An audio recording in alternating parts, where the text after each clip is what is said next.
also available on my YouTube channel. So in this class, I'm going to tell you about that book, which I am means recommending all the aspirants ki what is in that book, why you have to purchase that book, why you have to go with that book.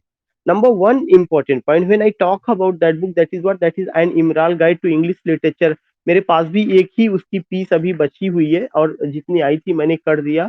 तो this is the book an immoral guide to English literature. I think कि now इसका जो cover है वो पुराना ही है, मैंने cover में तब्दीली नहीं की है, लेकिन मैंने मैटर में तब्दीली की है.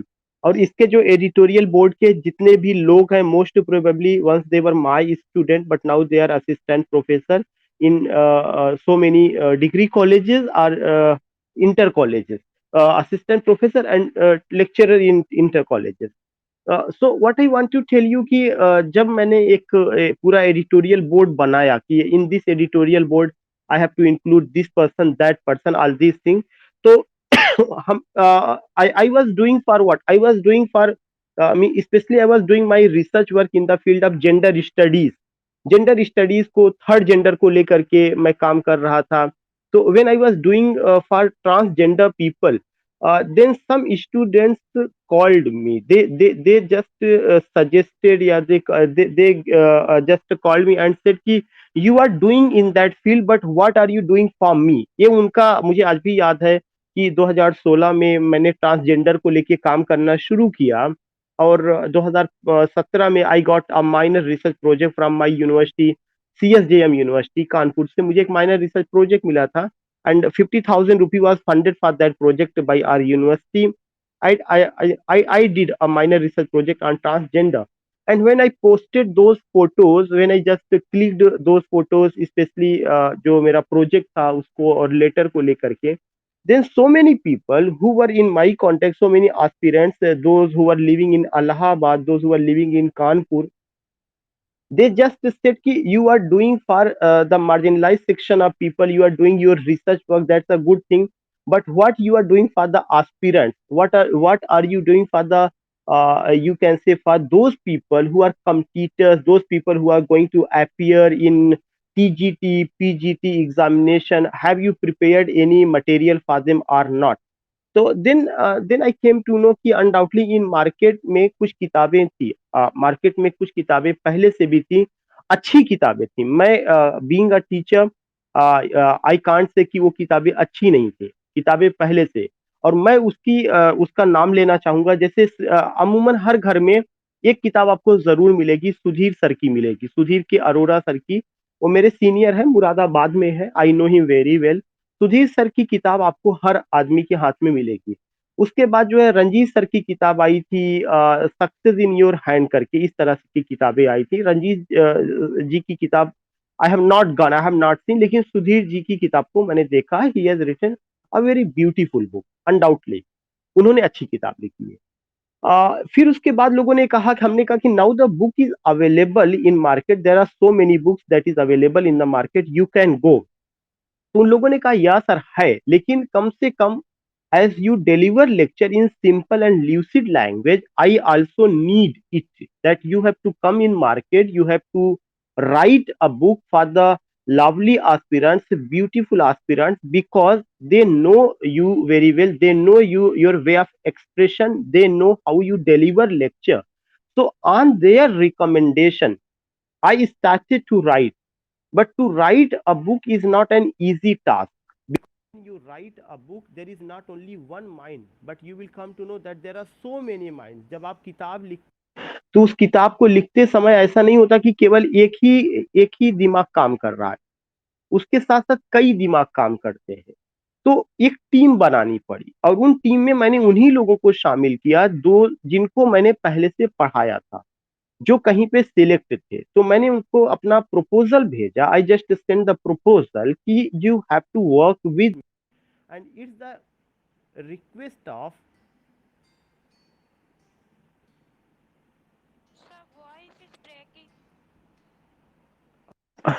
Are you getting my voice? या are you getting?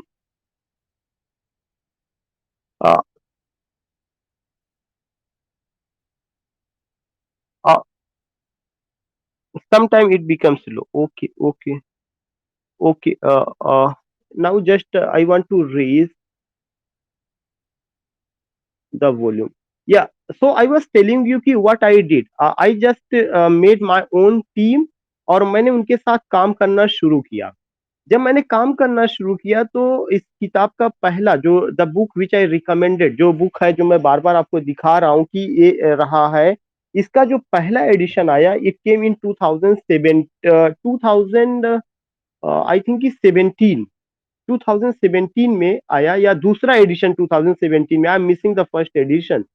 And you will come to know कि so many call I received and they said कि इट्स अ नाइस बुक. और कुछ उसमें मतलब very honestly I have to say कि there were some mistakes also. जब पहली addition आई थी तो मिस्टेक्स कुछ थी, सेकंड में हमने बहुत इम्प्रूव किया. क्योंकि रिमेंबर दैट कि when you work and when you have a team, जब 10 टीम होती लोगों की टीम होती है तो 10 लोगों की टीम का जो राइटिंग होता है वो राइटिंग अलग अलग होती है. हम लोग हाथ से लिखते हैं, लिखने के बाद जो है उसको टाइपिस्ट को दे देते हैं. टाइपिस्ट हमारा जो होता है वो थोड़ा सा ले मैन होता है. टाइपिस्ट वो नहीं होता कि टाइपिस्ट इज अ प्रोफेसर, वो अंग्रेजी का बहुत जानकार है. इस तरह की चीजें टाइपिस्ट के साथ नहीं होती है. टाइपिस्ट उसको टाइप करता है, कभी कभार सम वर्ड्स वो जो है जब पढ़ता है तो वो क्या करता है कि ही डिड नॉट नो कि व्हाट, कभी कभार यस को ई में तब्दील कर देता है, ई को कुछ और बना देता है, यू को एन समझ लेता है. ऐसा मैंने मिस्टेक्स अपनी उसके साथ पाया. इन इन सेकेंड एडिशन उसको मैंने इम्प्रूव किया.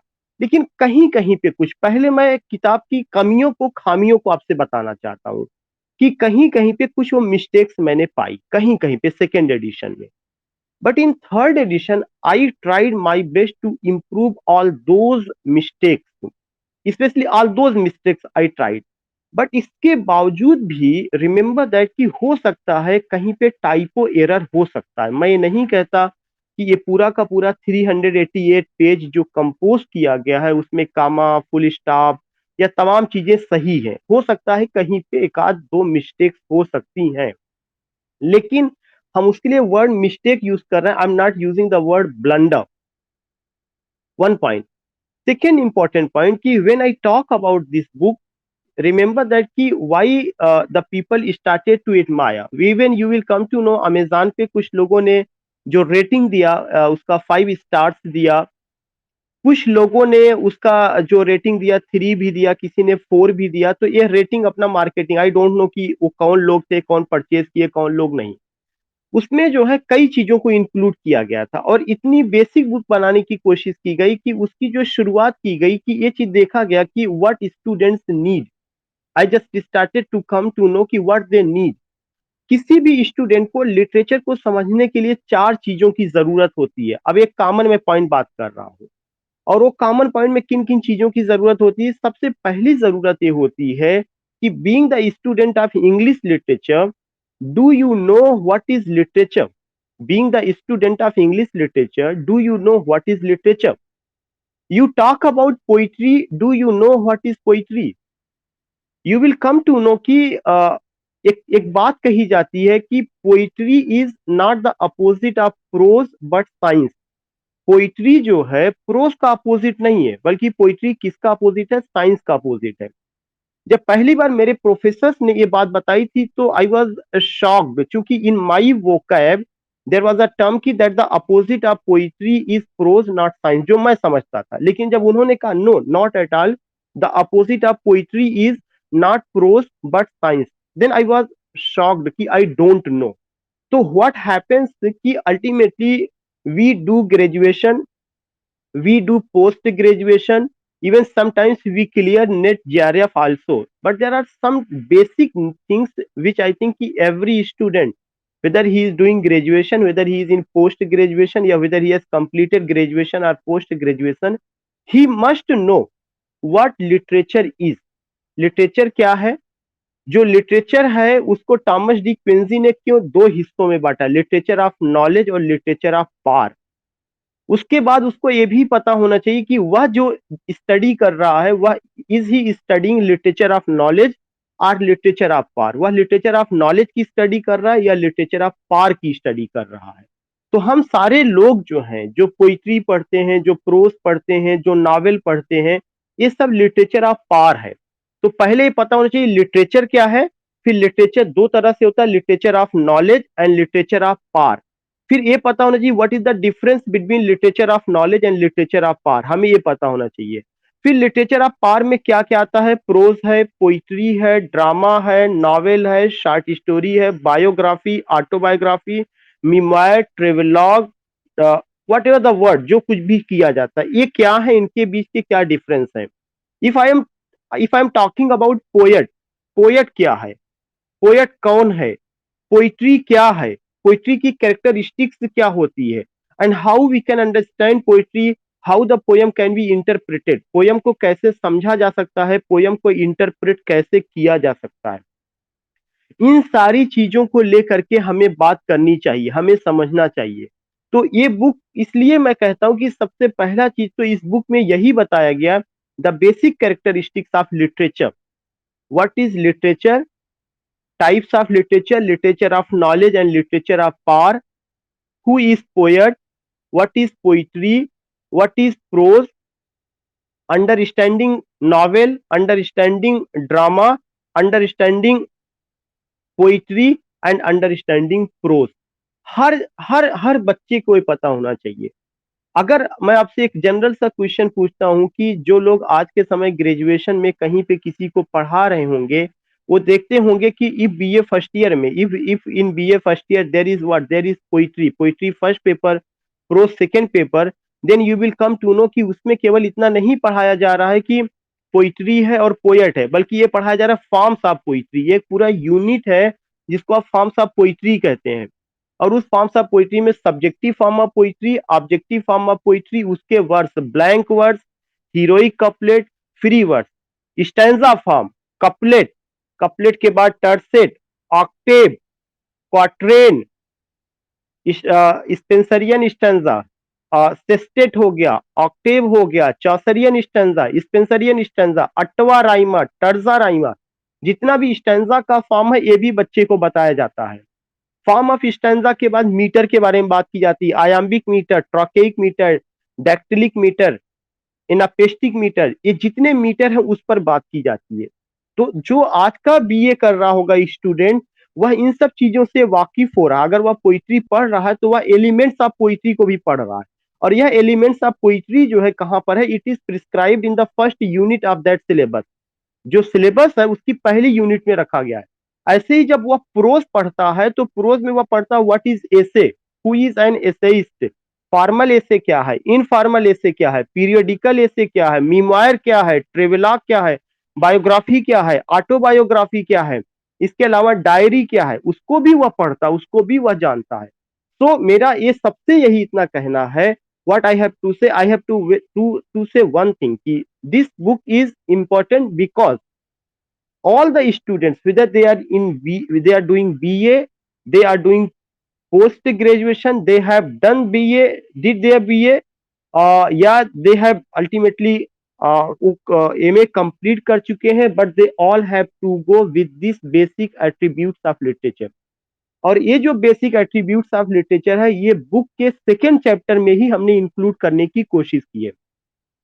किसी भी स्टूडेंट को, those who are preparing, those who are going to appear in any examination, even you are, if you are going to face any interview, you all have to go with what, you all have to go with this basic attributes of literature। आपको literature की इस basic attribute से, literature की इस basic कला से वाकिफ होना चाहिए। If you don't know what is literature, what the elements of literature, what is poetry, all these things, if you don't know, so surely and certainly the problem will come। आप ये जरूर जान लेंगे शेक्सपियर 1564 में पैदा हुए, Shakespeare 1616 में मरे, लेकिन आपको ये नहीं पता होगा कि शेक्सपियर ने अगर पोयम लिखा, सोनेट लिखा, तो पोइट्री क्या है, पोयम क्या है, सोनेट क्या है। सोनेट फिर भी समझ में आ जाएगा, लेकिन पोइट्री क्यों अपोजिट ऑफ प्रोज है, क्यों अपोजिट ऑफ, सॉरी, क्यों अपोजिट ऑफ साइंस है, क्यों अपोजिट ऑफ प्रोज नहीं है। इसलिए मैंने जो क्या किया कि getting so many advices, getting so many beautiful recommendation, I have gone with this book and I just told कि आपको ये बेसिक चीज से वाकिफ होना चाहिए, जो कि कॉम्पिटिटिव एग्जामिनेशन की दूसरी किताबों में नहीं है। ये बेसिक बातें और जगहों पे नहीं बताई गई हैं। I have just given it here. Second important point, in my literary basket, जो मेरा लिटरेरी बास्केट है, जो मेरी किताब है, उस लिटरेरी बास्केट में अगर आप देखेंगे कि बहुत इंपॉर्टेंट पॉइंट आता है। Are you getting my voice?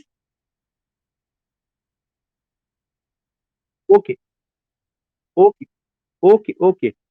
जो बुक है, उस बुक में दूसरा इंपॉर्टेंट एलिमेंट मैंने क्या किया, मैंने जितने लोगों से भी बात की, दे से कि I have done graduation, I have done post graduation, but I don't know the classification of the ages. जो दूसरी प्रॉब्लम आती है कि history of English literature, Pushpa ji please mute yourself, Rizwan ji and Pushpa ji please mute yourself. So you will come to know कि I just ask them what other problem you face. They say कि I have done post graduation, I have done graduation, but I don't know about the classification of the ages. जैसे history of English literature है, तो ये history of English literature में ये edges क्यों आए, क्यों बांटे गए। हिंदी साहित्य का इतिहास, जस्ट आई वांट टू से वन पॉइंट की, हिंदी साहित्य का इतिहास जब आप इंटरमीडिएट में थे तब भी आपको पढ़ाया गया था। वो क्या पढ़ाया गया था, हिंदी साहित्य का इतिहास इंटरमीडिएट में भी आपको आदिकाल, वीरगाथा काल, द्विवेदी युग, छायावादी युग, तमाम क्लासिफिकेशन पढ़ाए जाते थे। हाई स्कूल में थे तभी से पढ़ाया जाता था। लेकिन सवाल उठता है कि आखिर why not about English literature. English literature का जो क्लासिफिकेशन ऑफ द एजेस है, हमें इंटर में क्यों नहीं पढ़ाया गया? क्या इंटर में हमने पोइट्री नहीं पढ़ी, इंटर में हमने ड्रामा नहीं पढ़ा, इंटर में हमने प्रोज नहीं पढ़ा? आज भी मुझे याद है माई स्ट्रगल फॉर एन एजुकेशन, पहला ऐसे चलता था ब्रूकर टी वाशिंगटन का। जो पोयम होती थी मर्सी, पहली पोयम चलती थी जो है विलियम शेक्सपियर की, और वह उस समय जूलियस सीजर चलता था, अब द मर्चेंट ऑफ वेनिस आ गया है। तो इंटरमीडिएट में या हाई स्कूल में हमें एजेस क्यों नहीं पढ़ाए गए हिस्ट्री ऑफ इंग्लिश लिटरेचर का? तो वो प्रॉब्लम वहीं से बनी है। इवन वहां की बात छोड़ दीजिए, even you have done your graduation, you have done your post graduation, but you do not know कि जो टीचर आते हैं उन्होंने कभी कोई एक चार्ट बताया हो कि क्लासिफिकेशन, पहला एज एंग्लो सैक्सन है, दूसरा एज द मिडिल एजेस है। द मिडिल एजेस तीन हिस्सों में, एंग्लो नॉर्मन में, एज ऑफ चासन में, डार्क मिडिल एज में, फिर एज ऑफ रिवाइवल आता है। एज ऑफ रिवाइवल के बाद रिनेशा आता है, रिनेशा को कई हिस्सों में, एलिजाबेथन एज में, जैकोबियन एज में, कैरोलिन एज में, और उसके बाद आपका क्या कहते हैं कॉमनवेल्थ पीरियड में बांटा जाता है। फिर आपका रेस्टोरेशन एज है, और आपका अगस्टन एज है, एज ऑफ सेंसिबिलिटी है, रोमांटिक एज है, विक्टोरियन एज है, मॉडर्न एज है, पोस्ट मॉडर्न एज है। इतने सारे एजेस आए हुए, कभी नहीं बताया गया क्यों आया, उसके आने की डेट क्या है, क्या ऐसी बातें हुई थी दुनिया में या इंग्लिश लिटरेचर में जो चीजें आई हैं।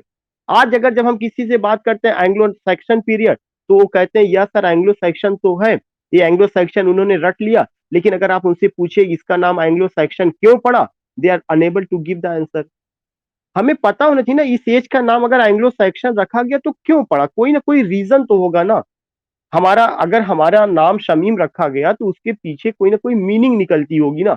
एंग्लो सेक्शन रखा गया तो कोई कोई घटना हुई होगी, कोई एंग्लो और सेक्शन कोई क्या किसी बड़ी पर्सनालिटीज का नाम रहा, कोई हिस्टोरिकल इवेंट रहा है, क्यों उसका नाम एंग्लो सेक्शन रखा गया? क्योंकि वे दोनों फर्स्ट ट्राइब्स थे जिन्होंने वहां पे रूलिंग करना शुरू किया, एंग्लो और सेक्शन मिल करके। और और जो एंग्लो थे वो इंग्लैंड के लोकल ट्राइब थे। अगर आप देखेंगे हर जगह एंग्लो शब्द जुड़ा हुआ है, Anglo Norman, Anglo Indian, Indo Anglian, ये शब्द जो है एंग्लो तो आपको हर जगह जुड़ेगा। लेकिन एंग्लो क्या थे, who were they, what they did in the field of literature, do we know? तो ये दूसरा क्वेश्चन है कि क्लासिफिकेशन ऑफ द एजेस क्यों आया। अगर रोमांटिक एज आया, रोमांटिक एज में विलियम वर्ड्सवर्थ आते हैं, तो विलियम वर्ड्सवर्थ के बारे में तो जान लिए, लेकिन रोमांटिक एज का नाम रोमांटिक क्यों पड़ा, रोमांटिक एज को रोमांटिक क्यों कहा गया? हमारे दिमाग में तो एक ही चीज चलता है, ट्रेडिशनली लोग कहते हैं रोमांटिक का मतलब he is in romantic mood, का मतलब लव हो गया, रोमांस हो गया, अफेयर हो गया। No, not at all. Romantic age का नाम रोमांटिक एज इसलिए पड़ा है क्योंकि वहां पे एक्सेसिव यूज ऑफ इमेजिनेशन था, एक्सेसिव यूज ऑफ ब्यूटी थी। जहां पर भी इमेजिनेशन और ब्यूटी का यूज ज्यादा किया जाता है, उस दुनिया को रोमांटिक वर्ल्ड कहा जाता है। उस राइटिंग को रोमांटिक जो है पोइट्री कहा जाएगा, उसको रोमांटिक प्रोज कहा जाएगा। अगर ड्रामा के फॉर्म में लिखा गया तो रोमांटिक ड्रामा कहा जाएगा। तो रोमांटिक क्यों पड़ा? ऑगस्टन एज आया तो क्यों पड़ा? ऑगस्टन एज हमें पता है कि रोम के जो है बहुत बड़े राजा किंग ऑगस्टस थे, जिनके लीडरशिप में जो है क्या हुआ था कि क्लासिक लिटरेचर डेवलप हुआ। उनके जमाने में होमर आए और तमाम लोग आते हैं। उसी लिटरेरी प्रिंसिपल को जो है अलेक्जेंडर पोप और उनकी टीम फॉलो करती है, इसीलिए उसका नाम ऑगस्टन एज पड़ा। और चूंकि उस एज के जो है अलेक्जेंडर पोप लीडिंग पोएट थे, इसलिए उस एज को हम एज ऑफ अलेक्जेंडर पोप कहते हैं। तो मेरा दूसरा क्वेश्चन है वो यही है कि do we know about the age? क्या केवल इतना रट लेने से कि ऑगस्टन एज आया और उसकी डेट 1700 से 1745 है, इस एज को हम एज ऑफ अलेक्जेंडर पोप कहते हैं, क्या इतना रट लेने से ऑगस्टन एज क्लियर हो जाएगा? अगर इंटरव्यू में आपसे पूछ लिया गया who was Augustus, who was Augustus, Augustus थे कौन, what do you know about Augustus, why the age is called Augustan age, या इस एज को नियो क्लासिकल क्यों कहा गया? क्लासिक तो हम लोग जानते हैं कि क्लासिक लिटरेचर, क्लासिक म्यूजिक, ये जानते हैं, लेकिन इसको नियो क्यों कहा गया? इसलिए कि जो क्लासिक प्रिंसिपल था, जो क्लासिक लिटरेचर था, उस क्लासिक प्रिंसिपल और क्लासिक लिटरेचर को those principles were imitated with some modification, कुछ बदलाव के साथ उसको इमिटेट किया गया, इसलिए उसको जो नए ढंग से ढाला गया था, हमने उसको न्यू क्लासिकल एज कहा। तो इस किताब की दूसरी खासियत यह है कि यह सबसे पहला जो पेज आप खोलेंगे, कंटेंट का जो सबसे पहला पेज है, वह पहला पेज क्या है? क्लासिफिकेशन ऑफ द एजेस को लेकर के बात करता है। और उस क्लासिफिकेशन ऑफ द एजेस का जो मैंने सोर्स लिया है, बहुत ही ऑथेंटिक सोर्स लिया है, वो एम एच अब्राम से ही मैंने लिया हुआ है। उसमें सबसे पहले आप देखेंगे उसके एजेस को, तो कहीं कहीं पे आपको ये भी लगेगा कि यहाँ डेट ये बात की जा रही है और सर अपने लेक्चर में ये बात करते हैं। होता क्या है कि जब आप उस डेट को पढ़ेंगे तो उस डेट में कुछ डेट ऐसी है जिसको लेकर के थोड़ा सा एक होता है कि 4 साल 5 साल 6 साल इधर से उधर चीजें शिफ्ट होती हैं। लेकिन ऐसा नहीं कि एलिजाबेथन एज की डेट बदल जाएगी, जैकोबियन एज की डेट बदल जाएगी, कैरोलिन एज की बदल जाएगी, कैवालियर की बदल जाएगी, कॉमन उसकी डेट नहीं बदलेगी। वहां पे बदलेगी जैसे एज ऑफ रिवाइवल की बात आती है। एज ऑफ रिवाइवल कोई 100 साल का पीरियड है, 100 साल का वो पीरियड कोई एग्जैक्ट डेट नहीं कि एज ऑफ रिवाइवल यहीं से शुरू हो जाता है। No, not at all. तो what I want to say, what I want to tell you कि जब भी आप इस किताब को खोलेंगे, उसका सबसे पहला कंटेंट मैं आपको तुरंत इसको दिखाना चाहता हूं यहाँ पे, कि आप देखेंगे कि इसका जो पहला कंटेंट है, अगर ये आपको विजिबल होगा, classification of the ages of English literature लिखा गया। और इस classification of the ages of English literature का डेट भी मैंने दिया। डेट देने के साथ साथ मैंने करीब मुझे लगता है कि 7 या 8 पेजेस होगा, जिसमें मैंने पूरा का पूरा एक जगह 10-12 पेजेस है, पेज नंबर 9 से लेकर 16 तक, 9 से लेकर 16 तक। सबसे पहले अगर मैंने बताया है तो यही बताया है कि classification of the ages of English literature आप एक नजर में कैसे समझ सकते हैं, और हर एज की खासियत क्या थी, हर एज के जो इंपॉर्टेंट राइटर्स थे वो कौन से थे, उस एज का जो वर्क आया था वो वर्क क्या क्या था। जैसे अगर मैंने रिनेशा उठाया तो रिनेशा में जितने इंपॉर्टेंट राइटर थे, उनकी जो इंपॉर्टेंट किताबें थी, उसका क्रोनोलॉजी मैंने बना के एक जगह दे दिया है। कई बार क्रोनोलॉजी पूछी जा चुकी है, कई बार क्रोनोलॉजी पूछा जा चुका है। क्रोनोलॉजी में ये चीज पूछा गया कि विलियम कैक्सटन का जो प्रिंटिंग प्रेस है, उस प्रिंटिंग प्रेस से पहली किताब कौन सी निकलती है, मेलोरीज का मॉल डी आर्थर कब आया हुआ था। You will come to know, I am not saying about in TGT and PGT examination, even in other examination also you will come to know कि कई बार पूछा गया है। तो एक तो मैंने उस चीज को वहां पे रखने की या बताने की कोशिश की है। सेकेंड इंपॉर्टेंट पॉइंट की मैंने इसके साथ साथ लिटरेचर की पूरी कैरेक्टरिस्टिक्स बताया। तीसरा, जो लोगों से जब मैंने interact, when I interacted with the people, specially our lovely aspirants की they are doing what the problem they face, they know, they said कि undoubtedly I have what, I know it very well कि market में किताबें हैं, बातें भी होती हैं उस पर, लेकिन हमें जो तीसरी प्रॉब्लम आती है वह किस चीज को लेकर के आती है, वह हमें फॉर्म्स एंड मूवमेंट को लेकर के आती है। फॉर्म्स एंड मूवमेंट का मतलब कि forms of poetry, forms of drama, forms of pros, और फॉर्म्स ऑफ आपका नॉवेल, इससे रिलेटेड। अगर या गिव मी 1 मिनट।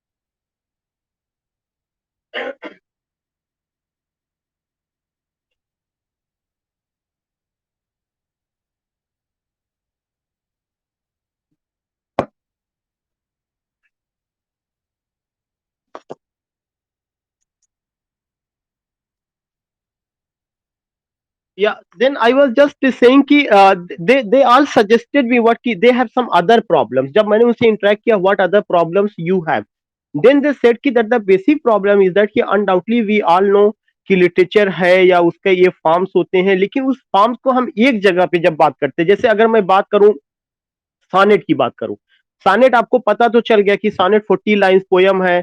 सानेट के बारे में कहा जाता है कि जो है उसमें शेक्सपियरियन सानेट है, पेट्रार्चन सानेट है, यहां तक तो बात होती है। लेकिन उसके आगे के जो क्वेश्चंस आते हैं, उसके आगे के question, Carter senate.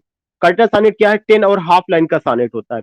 Carter senate का कोई एग्जाम्पल पाइड ब्यूटी है। फिर जो कलेक्शन ऑफ सानेट है, जैसे अगर मैं स्टार्ट करूं कलेक्शन ऑफ सानेट को लेकर के, तो एस्ट्राफेल एंड स्टेला जो कलेक्शन ऑफ सानेट है सर फिलिप सिडनी की देन है। एमोरिटी जो कलेक्शन ऑफ सानेट है एडमंड स्पेंसर की देन है। हॉली सॉनेट जो कलेक्शन ऑफ सॉनेट है जॉन डन की देन है। डडन सॉनेट विलियम वर्ड्सवर्थ का। डडन सॉनेट तो पता चल जाएगा कि हाँ विलियम वर्ड्सवर्थ का, लेकिन और जो नाम लिया जा रहा है वो क्या एक जगह टेबल बना के दिया गया? अगर हम सॉनेट की बात कर रहे हैं तो सॉनेट से रिलेटेड जितनी चीजें हैं वो सब एक जगह उसी मैटर में आना चाहिए ना, वहीं पे टेबल बना करके होना चाहिए। और उसके बाद क्या पुर्तगीज सॉनेट पर बात होती है एलिजाबेथ बैरेट ब्राउनिंग का जो कलेक्शन ऑफ सॉनेट है, या उसके अलावा जो फेमस सॉनेट है ऑन हिज ब्लाइंडनेस है विलियम वर्ड्सवर्थ का, on his blindness bye John Milton. William Wordsworth ने एक सॉनेट लिखा था जॉन मिल्टन पर, लंदन या मिल्टन 1802, या विलियम वर्ड्सवर्थ का एक और सॉनेट है the world is too much with us. तो ये सब जो चीजें हैं क्या उनको सॉनेट के नाम पर एक जगह रखा गया? शेक्सपियर के ऊपर एक सॉनेट टू शेक्सपियर करके मैथ्यू अर्नाल्ड ने लिखा जिसमें वो कहते हैं others abide our question thou art free, क्या इसको लेके एक जगह बात की गई है? So what I want to say कि कम से कम ये चीज एक जगह पे आना चाहिए, क्योंकि जब आप सॉनेट से संबंधित मैटर को पलटें या टर्न करें तो आपको वो चीज एक जगह मिल जानी चाहिए। इसको लेकर के जो है इस बार मैंने इसमें काफी ज्यादा काम किया है। काफी ज्यादा आपको मैं बताना चाहूंगा कि पूरा एक लिस्ट तैयार की गई है और उस लिस्ट में जितना भी इंपॉर्टेंट चीजें हैं, जैसे उसमें एक चीज दिया गया है कि जो इंपॉर्टेंट सोनेट्स हैं उनका पूरा लिस्ट, एलिजीज का, ओड का, उसका लिस्ट तैयार किया गया टॉपिक नंबर 30 पर, 31 पर। और जितने आथर हैं उनके निक नेम, जितनी टेक्स्ट हैं उन सारे टेक्स्ट के, लिटरेरी स्कूल्स के, उन सारी चीजों को, तो यू विल गो कि इस पे काफी हद तक काम हुआ। फिर उसके बाद एक चीज आता है कि अगर आपको फॉर्म्स और मूवमेंट के बारे में जानकारी हो गई तो क्या आपको लिटरेरी स्कूल्स के बारे में जानकारी है? लिटरेरी स्कूल्स में जैसे metaphysical school of poetry, Caroline school of poetry, pre romantic poets, satanic school of poetry, lake school of poets, older generation of romantic poets, young generation of romantic poets, pre Raphaelite movement of poetry. Modern age में जब आप जाते हैं तो क्या हमें left wing poet के बारे में जानकारी है? लेफ्ट विंग पोएट के अलावा क्या हमें एपोकैलिप्टिक पोइट्री के बारे में जानकारी है? ऑक्सफोर्ड मूवमेंट के बारे में हमें जानकारी है? तो ये जितने भी मूवमेंट थे पोइट्री के, ये सारी की सारी चीजें जो है क्या किया गया है कि जो स्कूल ऑफ पोइट्री है उन सबको एक जगह करने की कोशिश की गई है। और उसके अलावा जो है एक और चीज आप पाएंगे कि एक जो और प्रॉब्लम आती है, लोगों ने कहा कि सब कुछ समझ में आ जाता है लेकिन एक बेसिक प्रॉब्लम होती है, वो कौन सी प्रॉब्लम है? लिटरेरी टर्म्स में। तो लिटरेरी टर्म्स अगर आप देखेंगे उसका मैंने एक सेपरेट सेक्शन भी बनाया, और जो टर्म्स रिलेटेड टू ड्रामा है उसका मैंने सेपरेट सेक्शन, क्योंकि मैंने ये चीज ज्यादा नोट किया था कि टर्म्स रिलेटेड टू ड्रामा ज्यादा पूछा गया। जैसे एक्ट की डिफिनीशन पूछी जा चुकी है, एंटागोनिस्ट पूछा जा चुका है, प्रोटेगोनिस्ट पूछा जा चुका है, हैमार्सिया पूछा जा चुका है, पेरीपीटिया पूछा जा चुका है, कैथारसिस पूछा जा चुका है। तो टर्म्स रिलेटेड टू ड्रामा का मैंने अलग सेक्शन बनाया। जैसे ही आप खोलेंगे कि what is drama, difference between drama and novel, वहीं पर एक अलग सेक्शन करीब 200 के आसपास या 100 या मोर देन 100 शब्द होगा जो टर्म्स रिलेटेड टू ड्रामा, मैंने एक अलग सेक्शन बनाया। That is another beauty of this book. आप एक्ट के बारे में, सीन के बारे में, डायलॉग के बारे में, एंटागोनिस्ट, प्रोटेगोनिस्ट, पेरीपीटिया, एक्सपोजिशन और प्लॉट क्या है, all these things you will come to know, सारे टर्म्स एक जगह रखे गए हैं। तो इसके अलावा एक चीज अभी तक ये था कि किताब का जो सिलेबस होता था, जो टीजीटी की तैयारी करते थे, 4 राइटर के नाम पर अलग किताबें निकाल दी जाती थी। पीजीटी में 17 राइटर होते थे, उनकी अलग किताबें निकाल दी जाती थी। जीआईसी अभी इस बार मार्केट में आया, तो जीआईसी को लेकर के हो रहा था कि इसका सिलेबस अभी तक अपडेट नहीं हुआ था, उसमें बहुत सारे राइटर्स जोड़े गए, उसके लिए लोग अलग किताबें।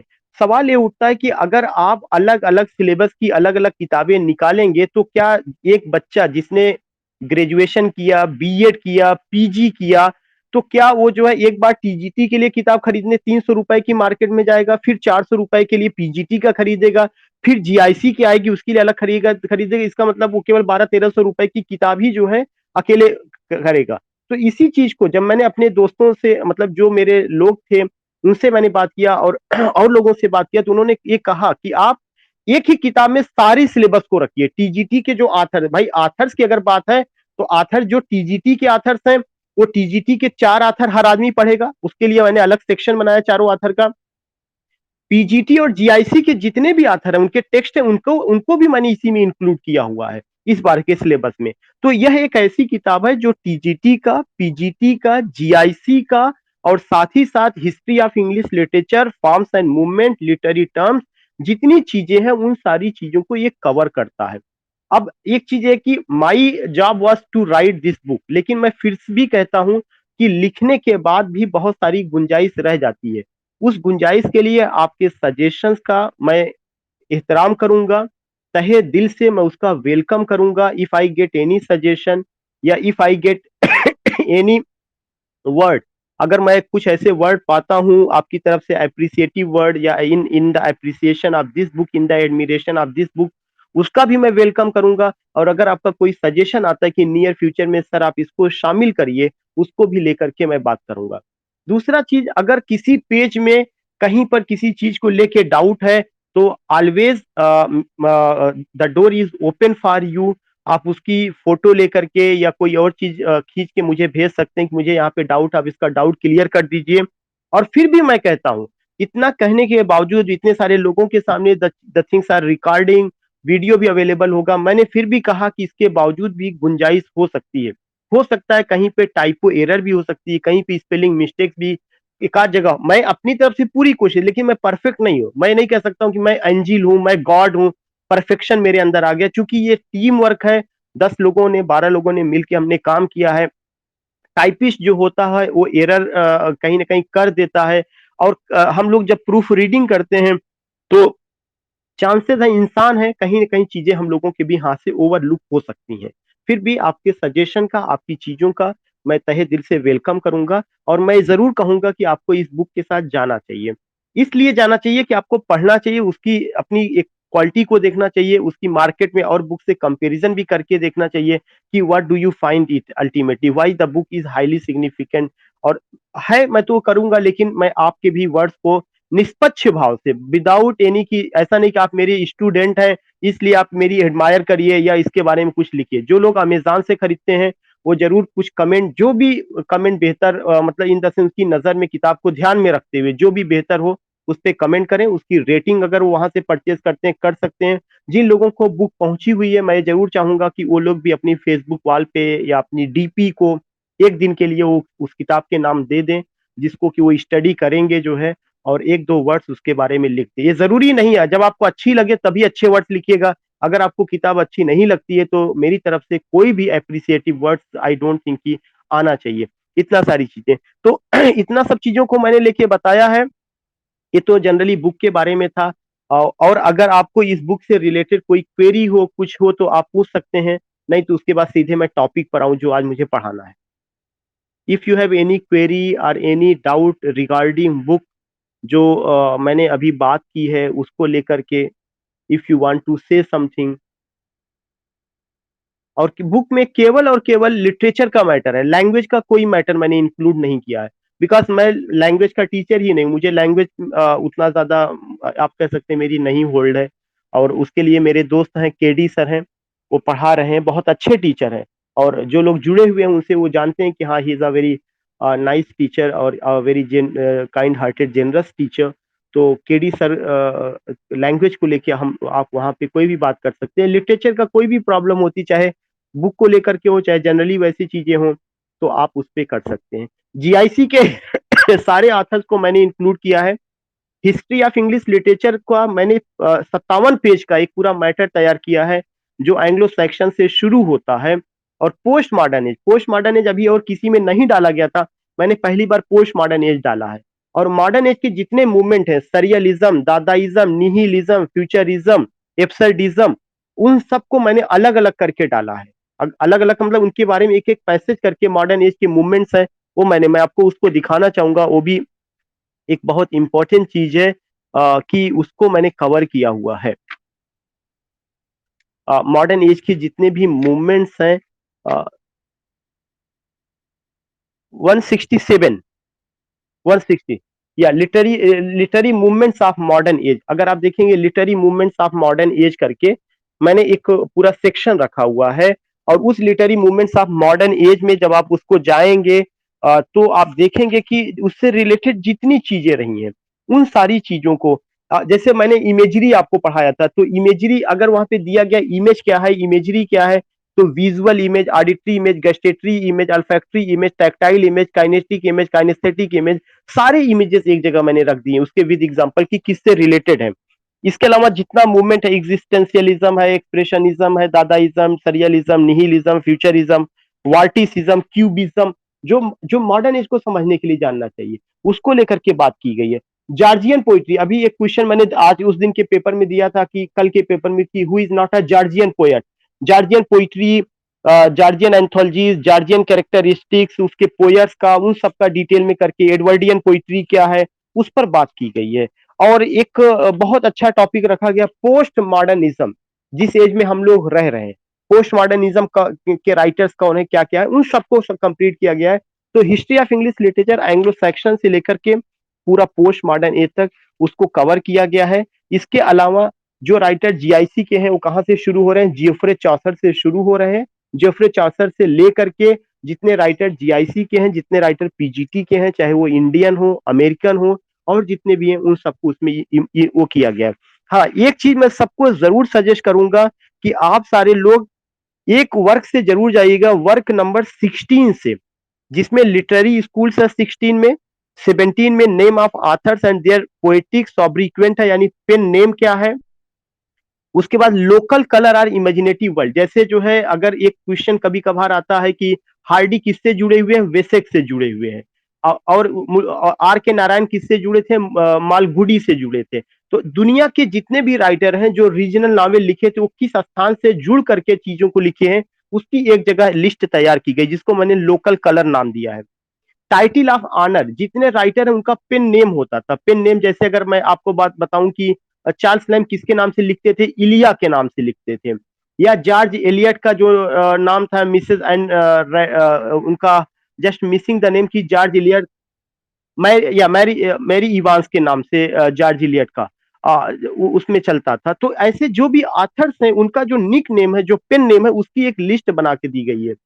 लिटरेचर में जितने भी हिस्ट्रीज के काम हुए हैं, जैसे अगर आपको याद होगा एक बहुत इंपॉर्टेंट टेक्स्ट पूछा जाता है कि the fall of Roman empire किसका है, तो फॉल ऑफ रोमन इंपायर जो यह एक हिस्टोरिकल वर्क है लेकिन उसमें लिटरेरी एलिमेंट भी है, वो एडवर्ड गिबन का है। तो ऐसे हिस्ट्री और हिस्टोरियंस जितने रहे हैं, या पहला हिस्टोरिकल ड्रामा कौन सा रहा है, एडवर्ड सेकेंड रहा है। किसने लिखा था, क्रिस्टोफर मार्लो ने लिखा था। शेक्सपियर ने कितने हिस्टोरिकल प्लेस लिखे, 10 हिस्टोरिकल प्लेस। तो जितने भी हिस्टोरियंस या हिस्ट्री से रिलेटेड जो चीजें रही हैं उसका एक लिस्ट तैयार किया गया है। जितने भी फाउंडर वाली चीजें हैं, जैसे फाउंडर का मतलब कौन कौन सा, मेटाफिजिकल स्कूल ऑफ पोइट्री का फादर कौन है, वो फादर कौन होंगे, जॉन डन होंगे। लेकिन मेटाफिजिक्स शब्द यूज किसने किया, जॉन डाइडेन ने किया। मेटाफिजिक्स शब्द को क्वाइन किसने किया है, मेटाफिजिक्स शब्द को जो है डॉक्टर सैमुअल जॉनसन ने क्वाइन किया है। ऐसे ही पूछा जाता है कि आखिर जो है पोइटिक जस्टिस शब्द को किसने जो है क्वाइन किया, टॉमस राइमर ने। जो शब्द किसने इंट्रोड्यूस किया, किसने क्वाइन किया, उसकी पूरी एक लिस्ट बना के रखी गई है। जो फाउंडर्स हैं, फादर जितने भी हैं, फादर ऑफ नॉवेल कौन है, और तमाम चीजें जितने भी फादर हैं, और जितने इंपॉर्टेंट सीन्स हैं किसी ड्रामा का, जो इंपॉर्टेंट सीन्स है नॉवेल में, अगर कोई इंपॉर्टेंट सीन जो पूछी जाती है उन सीन की एक अलग हमने बनाई। जैसे अगर मैकबेथ में 5-6 सीन या जो भी है कि ओपनिंग सीन हो गई, डैगर सीन हो गई, पोर्टर सीन हो गई, बैंक्वेट सीन हो गई, स्लीप वॉकिंग सीन हो गई, तो ये जो जो सीन है हर ड्रामा की सीन को एक जगह कर दिया गया है, उसके बना दिया गया कि ये सीन इसमें है, ये चीज इसमें घटित होता, चाहे वो नॉवेल से रिलेटेड रहा हो। इसके अलावा एक बहुत इंपॉर्टेंट चीज, सब टाइटल्स एंड राइटर्स करके ऐसे बहुत ही खूबसूरत ढंग से टेबल को तैयार किया गया है। जो ओट्स है उनका कलेक्शन एक जगह, एलजीज का कलेक्शन एक जगह किया गया, सोनेट्स का कलेक्शन एक जगह किया गया, अगर किसी राइटर राइटर का कोई इनकम्प्लीट वर्क है, जैसे अक्सर ये पूछा जाता है कि शेक्सपियर का वो कौन सा प्ले था जो इनकम्प्लीट था, उसको लेकर के बात कर दी गई, या बाद में उसको किसी और ने किया, या उसके बाद जो है एक और जो है आता है, पूछा जाता है कि बहुत सारे वर्क जो रहे हैं वो किसी के इनकम्प्लीट रहे, किसी और ने कंप्लीट किया, तो इनकम्प्लीट वर्क्स जो लोगों के रहे हैं उसको एक जगह किया गया है। इसके अलावा लोगों के कुछ ऐसे वर्क हैं जो मरने के बाद पब्लिश हुए, जिसको पॉस्थुमस वर्क कहा जाता है। जैसे एक अक्सर करके पूछा जाता है कि द प्रील्यूड वर्ड्सवर्थ का 1805 में लिखा गया, लेकिन 1850 में पब्लिश हुआ उनके मरने के बाद। आज जब मैं अर्नेस्ट हेमिंग्वे पढ़ा रहा था तो उनके कुछ वर्क उनके मरने के बाद पब्लिश हुए थे। कौन से राइटर के कौन से वर्क उनके मरने के बाद पब्लिश हुए हैं, उसको एक लिस्ट बनाई गई है कि उनके कौन से पास्थुमस वर्क रहे हैं। इंपॉर्टेंट लिटरेरी टर्म्स मैंने आपको पहले ही बता दिया है कि वो एक बहुत इंपॉर्टेंट चीज रहा है। और साथ ही साथ जो साहित्य अकेडमी अवार्ड विनर्स है उसको लेके बात की गई है, नोबल लाउरिएट को लेके बात की गई है, बुकर प्राइज को लेके बात की, बुकर इंटरनेशनल को लेके बात की गई, पुलित्जर प्राइज को लेकर के बात की गई है। इसके अलावा पार्टीशन नावल को लेकर के, डायस्टोपियन नावल को, पिकारेस्क नावल को, ये जितने नावल आए हुए हैं उन सबको एक जगह रखा गया है। तो एक एक इंसान अपनी तरफ से बेहतर करता है, बीइंग अ राइटर। मैंने भी कोशिश किया कि कुछ हट करके किया जाए, लेकिन मैं नहीं कहता कि ये किताब ऐसी है जो और लोगों से बेहतर नहीं, बेहतर होतर के लिए मेरे पास ऐसा शब्द नहीं है कि ये वो है, लेकिन मैंने अपनी तरफ से किया है। बेहतर क्या है वो आपको डिसाइड करना है। और मेरा हमेशा मानना है कि ऐसा नहीं कि अगर आप इसी किताब को पढ़ लेंगे तो 125 क्वेश्चन इसी में से मिल जाएगा। पूरी कोशिश की गई कि आपको इसमें से ज्यादा मिले। लेकिन इसके अलावा अगर आप ये मुझसे कहेंगे कि और सर आप क्या कहेंगे, तो आप एकदम अच्छे ढंग से मेरी बात को नोट कर लीजिए कि अगर इसके बाद आप मुझसे बात करेंगे तो मैं हर हर बच्चे को उस ऑथेंटिक किताब को पढ़ने के लिए कहता हूं, जैसे history of English literature Edward Albert. बहुत सारी जगहों पर आपको जितने लोग हैं एक ही किताब रटेंगे, डब्ल्यू जे लांग किताब बहुत अच्छी है। लेकिन क्या आप डब्ल्यू जे लांग में 1928 के बाद की हिस्ट्री पाते हैं? क्या इंग्लिश लिटरेचर 1928 तक लिखा गया? हार्डी की डेथ तक लिखा गया? हार्डी की डेथ के बाद कुछ नहीं लिखा गया। 1928 के बाद आज 2021 में आप रह रहे हैं, लगभग 100 साल होने जा रहा है। 100 साल में इंग्लिश लिटरेचर में क्या हुआ, क्या ये बातें हमें उस किताब में मिलती हैं? तो उसके लिए सबसे बेहतर ऑप्शन है जो सिंपल लैंग्वेज में लिखा गया, जो मेरी नजर में one of the best book which I recommend everyone, वो हिस्ट्री ऑफ इंग्लिश लिटरेचर की कौन सी किताब है? एडवर्ड एल्बर्ट का history of English literature. That's a very authentic book. दूसरी किताब अगर मैं किसी को रिकमेंड करता हूं तो लिटरेरी टर्म्स की किताब है glossary of literary terms, M H Abrams.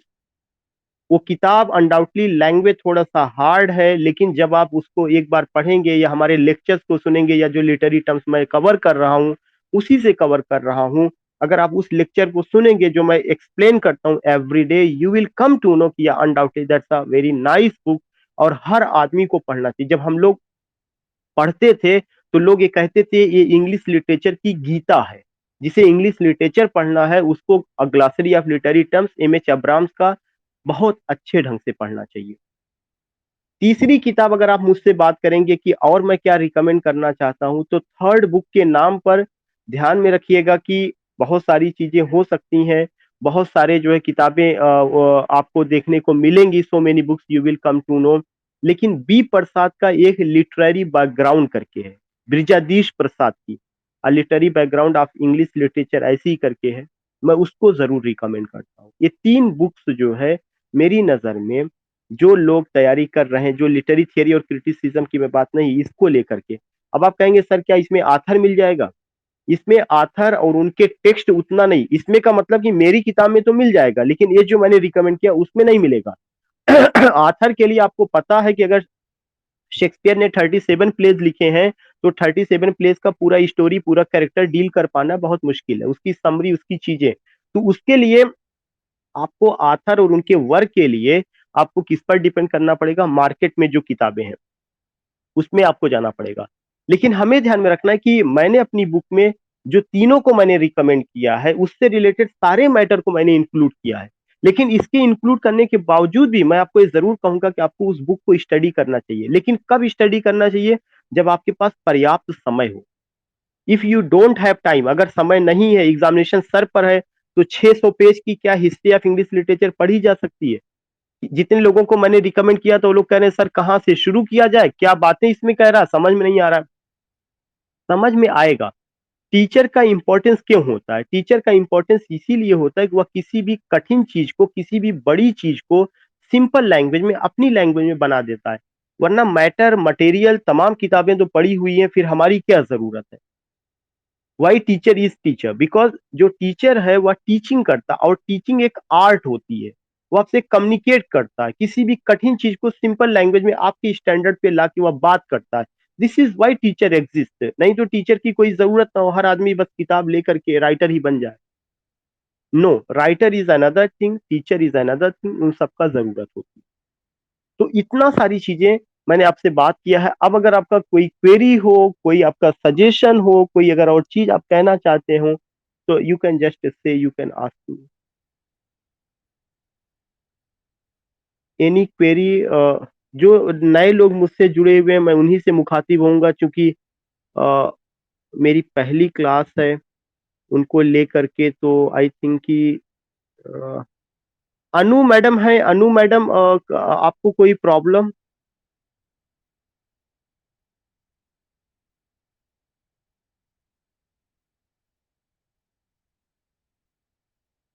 Madam देखिए, दो चीजें हैं। अगर आप कानपुर में रह रही हैं तो कानपुर में जो बुक स्टॉल है छत्रसाल, उसके हम भिजवा दी गई पब्लिशर के द्वारा, वहां पे ले सकती हैं। और डायरेक्ट आप अगर मुझे कांटेक्ट करेंगी तो मैं पब्लिशर को जैसे और लोगों को भिजवाया हूं, मैं वैसे भिजवा दूंगा। या आप अगर कानपुर कानपुर में हैं, तो आप सीधे कॉलेज से आके ले लीजिएगा। इलाहाबाद आपको भिजवा दी जाएगी यहीं से, बाई पोस्ट। मैं आपको सारी बातें बाद में होंगी इस पे। Now we have Chandra Prakash ji. Chandra Prakash ji, जहाँ पे आपका नाम लिखा है, यू कैन अनम्यूट योर। जी जी। जी, for the first time you have join.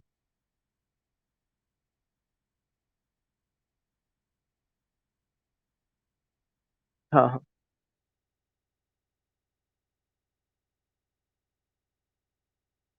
हाँ हाँ।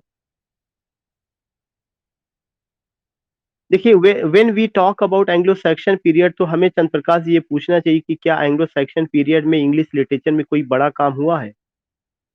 क्या वहां से कोई क्वेश्चन जो है ऐसा पूछा गया है आज तक? केवल दो क्वेश्चन के अलावा।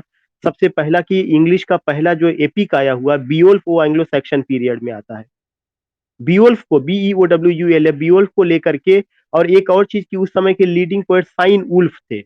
ये दो पॉइंट के अलावा जो है मुझे नहीं समझ में आता है कि एंग्लो सैक्सन पीरियड से और बहुत सारी, हाँ, हम अपनी ज्ञान के लिए, अपनी नॉलेज के लिए जरूर वहां पे बात कर सकते हैं, लेकिन जिस ईरा में कोई बड़ा काम ही नहीं हुआ होगा, उस ईरा के बारे में उतना बातें क्यों करेगा? और जब आप एंग्लो सैक्सन की बात करते हैं कि WJ लॉन्ग में, तो WJ लॉन्ग में अनडाउटली उन्होंने सिंपल लैंग्वेज में चीजों को बताया है।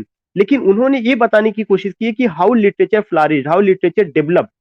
उस समय थोड़ा बहुत कैसे काम होता चला गया, कैसे जो है एक म्यूजिकल टोन जो है, समवन जस्ट नदी के किनारे गए, उसकी जो है जो मधुर वॉइस आई, वो सब चीजें कैसे वो चीजें होती, all these things we come to know. तो सवाल ये उठता है कि वो चीजें हैं, अगर आप उसको पढ़ना चाहते हो, वो भी उस सेक्शन को आप पढ़ सकते हैं। फिर आप कहाँ पे जा सकते हैं? एडवर्ड एल्बर्ट को भी जा सकते हैं। दोनों को आप ले सकते हैं। जी। आप क्या अपना कैमरा आप अनम्यूट कर सकते हैं? जो भी आंसर दे अपना कैमरा अनम्यूट करके।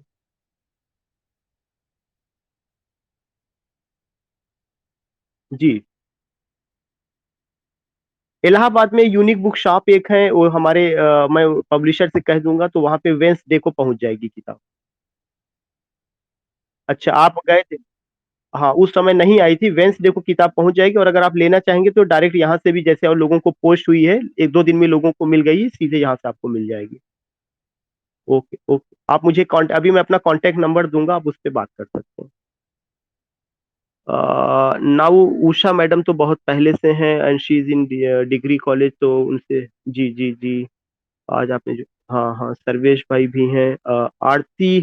आरती, मैडम आई थिंक कि आरती जी, आप हमारी पुरानी स्टूडेंट कानपुर से ही हैं, आरती पाल जी।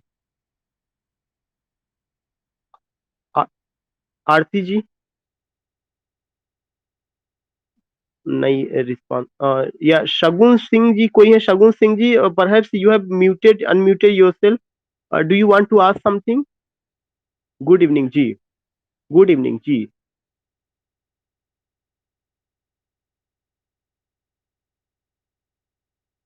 जी।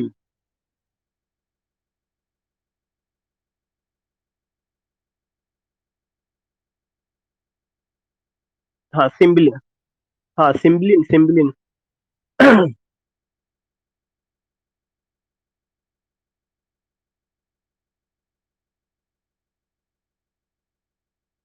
देखिए मैं हाँ, ये प्रॉब्लम रहती है। मैं आपको इसका एक चीज बता दूं कि जब हम लोग इस पर बात करते हैं कुछ ऐसे प्लेस का, तो शेक्सपियर के जो प्लेस हैं अगर आप देखेंगे कि कहीं कहीं पर उसके जो डेट हैं, खासकर शेक्सपियर के ऊपर सबसे बड़े जो क्रिटिक हैं डॉक्टर डाउडन है। आप सारे लोगों ने नाम सुना होगा कि डॉक्टर डाउडन ने शेक्सपियर के लिटरेरी करियर को चार हिस्सों में बांटा है। और डॉक्टर डाउड कटिक राइट, डॉक्टर डाउडन ने ही ये बांटा हुआ है कि इस पहले हिस्से में ये ड्रामा, इसकी ये डेट, इसकी ये डेट। डॉक्टर डाउडन ने खुद जो डिवीजन किया है, वो उसको जो है कभी कहीं पे ऐसा लगता है कि जैसे दो दो डेट देते हैं। जैसे अगर आप चार्ल्स डिकेंस का नावल पढ़ेंगे, तो चार्ल्स डिकेंस की जो नावल आती है उसमें जो डेट आएगा, अगर 61 दिया जा रहा है 1861, तो आगे 62 भी लिखा रहेगा। तो होता क्या था कि जस्ट ट्राई टू अंडरस्टैंड कि जैसे चार्ल्स डिकेंस ने अपनी नावल को लिखना शुरू किया, तो उनकी नावल पहले कहां पे आती थी? मैगजीन में आती थी, जर्नल्स में पब्लिश होता था। कुछ स्टोरीज उसके अंश 1861 में पब्लिश हुए, फिर बाद में वो कब पब्लिश होते हैं? कंप्लीट वे में 1862 में किताब के रूप में पब्लिश होते हैं। लेकिन वो मार्केट में 61 में भी आ जाता है। तो इसलिए ये दो जो डेट दी जाती है, ऐसे ही उनकी भी प्ले के साथ जो है कुछ किताबों को लेकर के या कहीं कहीं पे लेके डेट को है। इसको जो आपने क्वेश्चन उठाया बहुत ही वो उठाया, एक अच्छा पॉइंट है।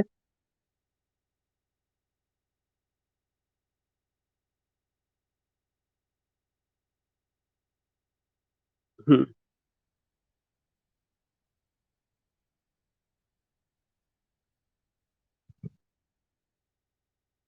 देखिए देखिए देखिए मैडम, मैं आपको दो तीन चीजें बता दूं। अगर जब आप डेट की बात करती हैं तो ज्यादातर डेट चार ट्रेजिडीज का पूछा जाता है। चार ट्रेजिडीज, जो जो क्रोनोलॉजी चार ट्रेजिडीज में हमेशा आप ध्यान में रखिएगा: 1602, 1604, 1605, 1606। कोई कितना भी आपको कोई भी इसकी डेट कहे, आपको नहीं मानना, आपको यही डेट। ऐसा नहीं कि मैं उस पे मैं और लोगों से जो भी है सारी चीजें, उसकी तैयार करने की एक टाइटिल होती है, उसको आपको लिखना पड़ेगा हुक्म, HOKM।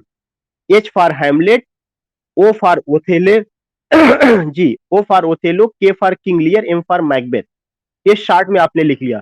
जब आपने शार्ट में लिख लिया तो इसकी क्रोनोलॉजी आपको क्या करना है? 2 4 5 6, मतलब तीन में कोई काम नहीं हुआ है। कंफर्म हो रहा है, ये एक आपका चारों तैयार हो गया। अब उसके बाद आता है कुछ और डेट, जैसे आपको जो पॉपुलर है, मर्चेंट ऑफ वेनिस हो गई, एज यू लाइक। हाँ, एज यू लाइक इट 1599 ईस्वी में। कहीं कहीं पे आपको कहेंगे 1600, नहीं, 1599 के अलावा एज यू लाइक इट की डेट को आपको नहीं मानना है। ट्वेल्थ नाइट की जो डेट है वो 1600 है। इस तरह से जो इंपॉर्टेंट 10 या 12 प्लेस हैं, उनकी डेट है। उन डेट्स को आप जो कर सकती हैं, या जो है मुझे मौका मिलेगा तो अब आप लोग जुड़ ही रहे हैं, मैं उसको जो है एक्सप्लेन कर दूंगा कि कैसे किसको लेके बात करना है। लेकिन फिर भी अगर मुझसे आप बात कहेंगी, तो मैं यही कहूंगा कि मेरी नजर में Edward Albert is much better than W जेला। लास्ट में मैं आपसे यही कहूंगा कि Edward Albert is much better than W जेला। हाँ, बस आप इतना ही मेरे इशारे को आप समझ सकती हैं। Okay okay, and there is Dinesh ji, Aarti ji, Aarti madam, can you या आप, have you any query, any suggestion?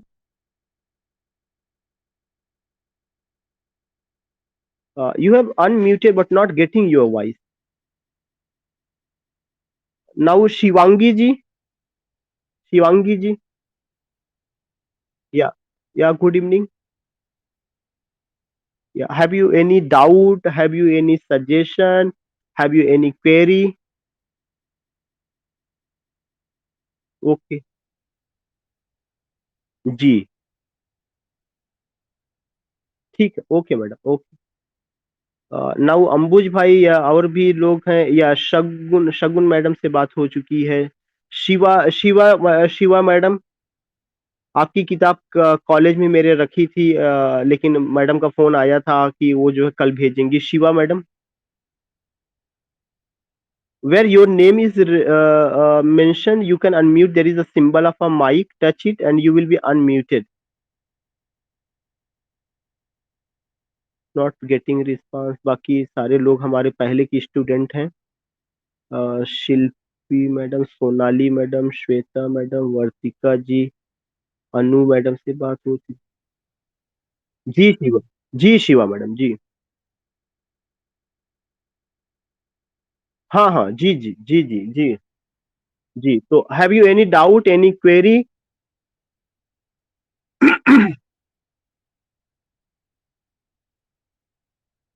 Okay okay okay okay, कोई बात नहीं है।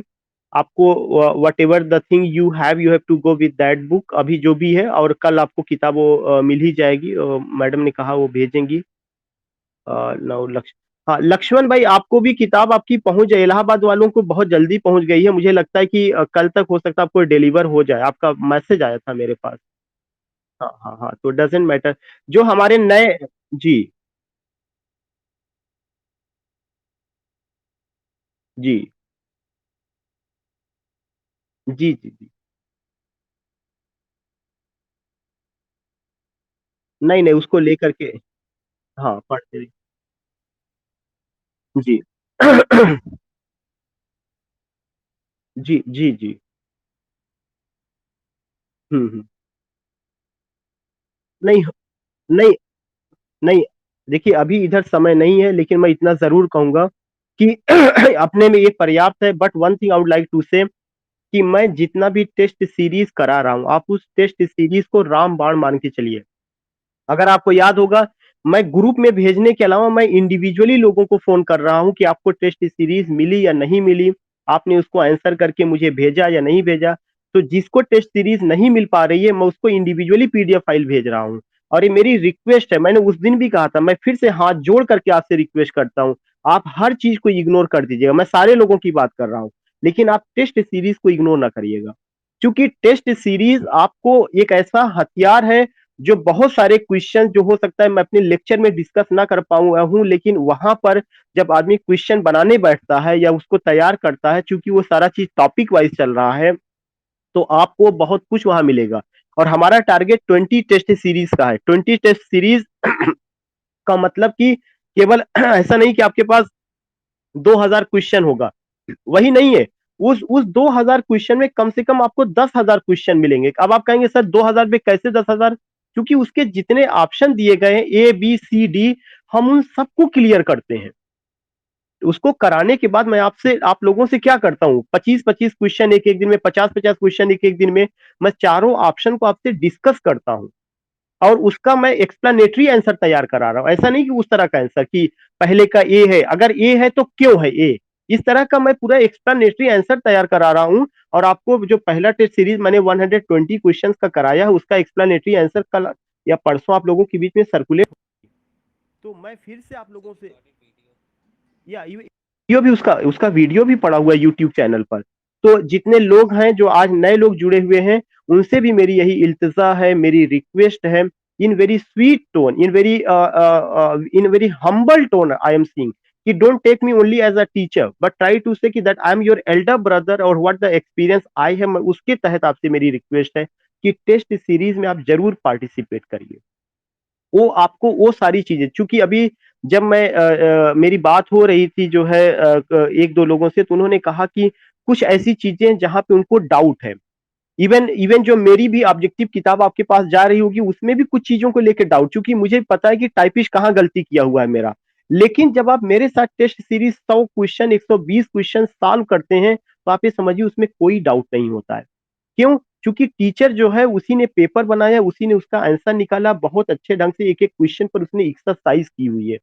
और ऑब्जेक्टिव किताब जो आप मार्केट में ला रहे होंगे, चाहे वो कोई भी होगा, वहां पे डाउट हो सकता है, वहां पे आपको ये क्लियर करके नहीं बताया जाएगा इसका आंसर ये है तो क्यों है, क्या हुआ था। लेकिन 120 क्वेश्चन जो मैं सीरीज निकाल रहा हूँ, 100 का, उस पर मैं आपसे डिस्कस करता हूँ, ये है तो क्यों है, ऐसा है तो इसके पीछे रीजन क्या है, ये चीज आई तो पब्लिश हुई तो क्यों हुई, क्यों एक क्वेश्चन बना। इससे रिलेटेड और क्या क्वेश्चन बन सकते हैं। इसलिए आप टेस्ट सीरीज को बहुत इंपॉर्टेंट चीज मान के चलिए, वो बहुत कुछ आपको देगा जब आप एग्जामिनेशन में अपियर होंगे। तो इतना चीजें करना है। दूसरा चीज ये कि उस टेस्ट सीरीज का पीडीएफ फाइल आप निकाल के एक फाइल बना लीजिए, और उसका जो क्वेश्चन है उसी क्वेश्चन के साथ जब मैं आंसर भेजूंगा तो उसको अटैच कर दीजिएगा, ताकि लास्ट टाइम पे रिवीजन के लिए आपके लिए वो चीज जो है क्या हो, हाईली हेल्पफुल होगी वो चीजें। तो लेक्चर भी अपनी जगह है, बुक अपनी जगह है, टेस्ट सीरीज अपनी जगह है। युद्ध के मैदान में जब आप जाते हैं तो आपको लेटेस्ट हथियार से हमेशा वाकिफ होना चाहिए। ऐसा नहीं है कि केवल आपके पास हथियार होगा तभी जंग लड़ना आसान होगा। एक अच्छे सिपा सालार में आर्ट ऑफ सोल्जरिंग होनी चाहिए, और उस आर्ट ऑफ सोल्जरिंग को you have to develop your own self, आपको खुद से डेवलप करना चाहिए इतना। तो मैं जरूर कहूंगा कि बुक ठीक है, बुक सब कोई भाई मेरी किताब है, मैं रिकमेंड करूंगा, मैंने लिखा, मैं उसी से पढ़ाऊंगा ही, जो लोग मुझसे ज्वाइन करेंगे लगभग ज्यादातर चीजें उससे रहेंगी। तो आप बुक को जरूर जाइए, लेकिन उस बुक के साथ टेस्ट सीरीज को आप जरूर ज्वाइन करिए। या एनी अदर थिंग, किसी को जो हमारे पुराने बच्चे हैं, मैं उसे एक एक लोगों से मुखातिब तो नहीं हो सकता हूँ, लेकिन अगर उन्हें कुछ कहना है, if they want to say something, या if they have any suggestion, if they have any query, तो आप लोग कह सकते हैं। जी डांसिंग। जी जी जी। आई थिंक कि बस 2 दिन में, जिससे ज्यादा नहीं लगेगा, with in 1 or 2 days you will also get it, क्योंकि देहरादून थोड़ा सा उत्तराखंड दूर है, तो उत्तराखंड में जाने। हाँ, 2 दिन। Okay. Okay, any any other query, we should start, I think कि अब सवाल ये उठता है कि मैंने आज आपको जो इतना समय लिया वो मैंने थोड़ा सा टेक्स्ट को, किताब को लेके किया, लेकिन हम इस पार्टिकुलर क्लास में क्या करेंगे। इस पार्टिकुलर क्लास को जब हमारी बात हुई है तो मैंने लोगों से कहा कि हम एक तरह से कैप्सूल कोर्स, अगर मैं वर्ड यूज करूं, if I use the word crash course, तो मैं वो शुरू करने चल रहा हूं। और इस क्रैश कोर्स के पीछे एक पर्पज ये है कि जो लोग आपस में बात कर रहे हैं, because I am not in any ऐसी प्लेस पे जहाँ पे ऑथेंटिक न्यूज मिले, लेकिन आई केम टू नो कि जो एग्जामिनेशन होगा वह एग्जामिनेशन जून तक टीजीटी का कराया जा सकता है। जून तक टीजीटी का कराया जा सकता है, ये चांसेस निकल के आ रहे हैं। तो अगर हम आज से बात करें तो हमारे पास करीब 2.5 महीना, 3 महीने का एक समय है, और उस 3 महीने के समय में हम लोग इस पे काम कर सकते हैं। जो हमारे पुराने बच्चे हैं उनका काम बहुत तक हो चुका है, लेकिन कुछ नए बच्चे हैं जिनकी वजह से मैंने इस क्लास को शुरू किया है। उनका नाम मैं जरूर, पुष्पा मैडम पता नहीं जुड़ी हैं कि नहीं जुड़ी हैं, पुष्पा मैडम भी थी, और शिवांगी जी हैं, और जी, शिवांगी जी ने भी बात हुई थी, और इसके लिए काफी हद तक क्रेडिट हमारे पुराने बच्चे जितने भी हैं, धर्मप्रिया जी को भी बहुत क्रेडिट जाता है कि उन्होंने लोगों तक सूचना ये पहुंचाई। तो जो आज लोग जुड़े हुए हैं, मैं उसे कहता हूँ, जरूर कहूंगा कि अगर आपके मित्र या आपके लोगों में से जो लोग अगर कहीं जुड़े नहीं हैं, इफ अगर वे जुड़ना चाहते हैं, तो उनसे आप ये कह सकते हैं कि I have started a fresh batch, जो एक कैप्सूल कोर्स लेके मैं आ रहा हूँ। तो उसमें जो है उससे जुड़ सकते हैं। और इस कोर्स में मैं क्या क्या रखूंगा, सबसे पहली बात तो मैं हिस्ट्री ऑफ इंग्लिश लिटरेचर पे करूंगा, जहाँ पे ज्यादा प्रॉब्लम आती है। दूसरी बात मैं लिटरेरी टर्म्स पर करूंगा, जो लगातार मैं कर रहा हूँ, लगातार मैं कर रहा हूँ, उस पर मैं करूंगा। और इसके अलावा तीसरा पॉइंट अगर मैं बात करूंगा तो forms and movement, forms of poetry, forms of drama, forms of novel पर मैं बात करूंगा। चौथा चीज अगर मैं बात करूंगा, तो मैं ये नहीं आपसे कह सकता कि मैं पीजीटी के सारे राइटर्स को कवर करा दे रहा हूं, लेकिन जून तक मैं जरूर कोशिश करूंगा कि टीजीटी के चारों राइटर्स, जो टीजीटी के चारों राइटर्स हैं, उन चारों राइटर्स को मैं अच्छे ढंग से, इतना मेरे पास समय होगा कि मैं कवर करा दूंगा। क्योंकि मुझे याद है कि 8 नवंबर को मेरी पहली क्लास टीचमिन टाइप पर चली थी, उसके सारे वीडियोस यूट्यूब चैनल पे पड़े हुए हैं। और अगर आप देखेंगे कि 8 नवंबर से लेकर के आज की डेट में, अगर मैं नवंबर जोड़ूं, दिसंबर जोड़ूं, जनवरी जोड़ूं, फेब जोड़ूं, मार्च जोड़ूं, तो 5 महीने के अंदर मैंने टीजीटी कवर कराया, पीजीटी कवर कराया, जीआईसी का भी मैंने कवर करा दिया है 5 महीने के अंदर। अभी जबकि 8 तारीख आने में 4 दिन और मेरे पास 3 दिन का समय बचा हुआ है। तो मैंने टीजीटी, पीजीटी, जीआईसी अच्छे ढंग से अगर मैं 5 महीने में कवर करा सकता हूँ, तो इंशाल्लाह अब आपके पास तो बुक रहेगी। उस समय अगर मेरे बच्चों के पास बुक होती तो मैं और बेहतरीन करा सकता था। अब जब अगर बुक होगी सबके पास, तो मैं जो है बहुत सारा पीडीएफ फाइल आपके साथ डिस्कस करके, पहले से आपको कहूंगा ये टॉपिक आपको पढ़ना, फिर मैं आपसे डिस्कस कर सकता हूँ, चीजों को कर सकता हूँ। तो what I want to tell you कि मोस्ट प्रोबेबली मैं कोशिश करूंगा कि टीजीटी और पीजीटी के राइटर्स मैं कवर करा दूं। अगर मैं दोनों को नहीं कवर कराऊंगा पाऊंगा तो मैं जरूर कवर करा दूंगा। और वो चीज क्या है कि टीजीटी के ज्यादातर राइटर्स और पीजीटी के भी बहुत सारे राइटर्स मैं कोशिश करूंगा कि मैं कवर करा, इतना ये मेरा प्लान है।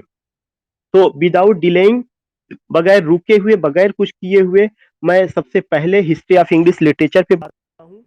जो हिस्ट्री ऑफ लिटरेचर रहा है,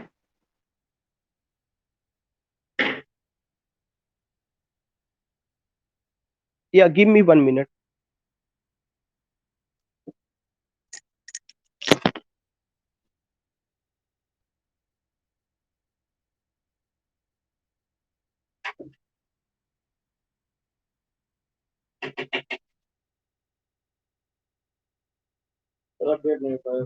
अच्छा,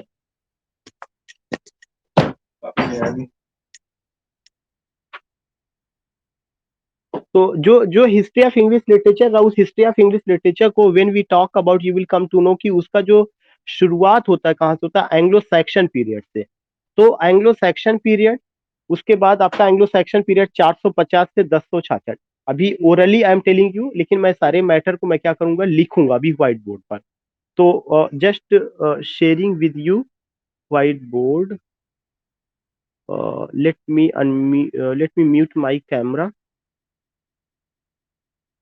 Yeah, sharing with you white board. मैं इस पे सारे डेट को लिखता चल रहा हूँ, और मुझे याद है कि एक समय अगर अंबुज राव जी या रिंकू जी जुड़े हों तो उनको भी इसको लेकर के दिक्कत थी कि डेट को कैसे कवर करना है या क्या चीजें रहेंगी। तो एक तो सबसे पहला चीज कि मैं आपको बता दूं कि what we have to take, you have to go with, सबसे पहला जो पॉइंट आता है हिस्ट्री ऑफ इंग्लिश लिटरेचर में, that is the classification of the ages. C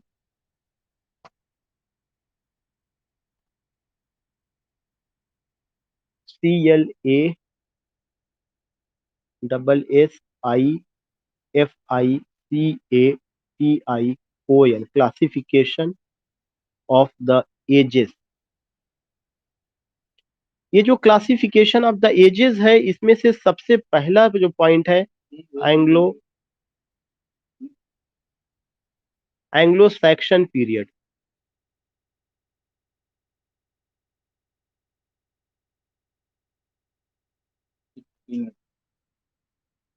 Anglo Saxon, SAXON, Anglo Saxon period. This Anglo Saxon period it covers 450 से लेकर 1066 ईस्वी।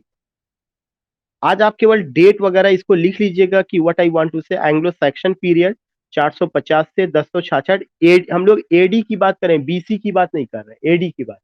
दूसरा चीज जो आता है the middle ages, MIDDLE, the middle ages. ये जो द मिडिल एजेस है 1066 से 1450, द मिडिल एजेस को तीन हिस्सों में बांटा जाता है। यह एक मेजर एज है द मिडिल एजेस, लेकिन इसको तीन हिस्सों में बांटा जाएगा। वह तीन हिस्सा मैं अगली स्लाइड पे लिख रहा हूं। वो कौन कौन सा हिस्सा होगा, इसका सबसे पहला हिस्सा द मिडिल का एंग्लो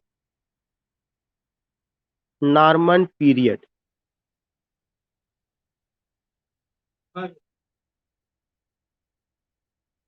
एंग्लो नॉर्मन पीरियड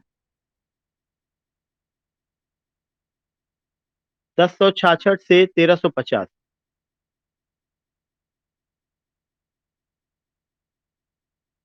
दूसरा,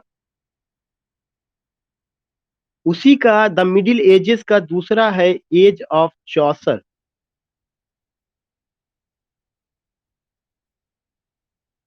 1350 से 1400। तीसरा है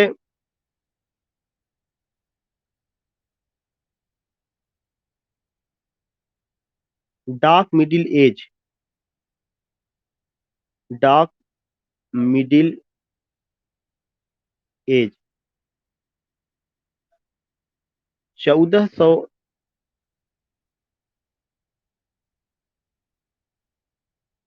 से 1450। अब आपने देखा कि जो द मिडिल एजेस था, वो द मिडिल एजेस पूरा कवर हो गया। द मिडिल एजेस को कितने हिस्सों बांटा गया था? तीन हिस्सों में। पहला एंग्लो नॉर्मन पीरियड रहा है। The first was the Anglo Norman period, कब से कब तक? 1066 से 1350।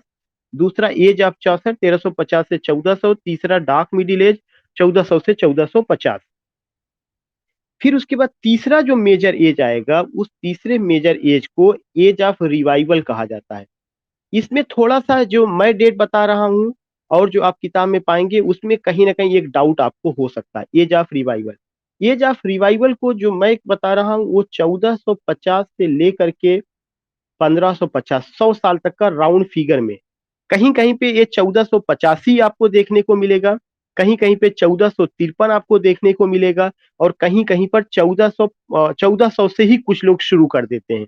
तो इसका कोई वो नहीं है। आप इस चीज को क्यों है, जब मैं लेक्चर आपको ब्रॉड वे में दूंगा तो वहां मैं इसको डिस्कस करूंगा कि 1450 से 1550 क्यों रखा गया।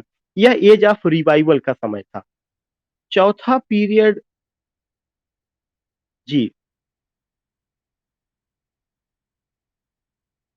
हाँ।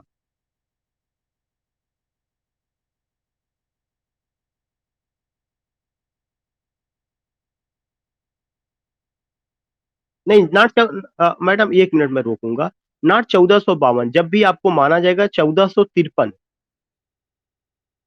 हाँ। हाँ। अगर अगर अगर you have to go with 1453, अगर एग्जामिनेशन में 1453 ईस्वी दिया हुआ है तो आपको 1453 ईस्वी के साथ जाना होगा। एक्चुअली में मैं आपको बता रहा हूँ, जब आज इतना बातें हो रही हैं, जो रिनेशा रहा है, रिनेशा जो है पैन यूरोपियन मूवमेंट था। पैन यूरोपियन मूवमेंट का मतलब पूरे यूरोप में फैला हुआ था। या please please mute, please mute, please mute. Renaissance पूरे यूरोप में फैला हुआ था। जब रिनेशा 14वीं शताब्दी में आता है, तो 14वीं शताब्दी में इटली में आता है। हमें समझने की कोशिश करना है कि इटली में आता है जिस समय पेट्रार्च का जमाना था।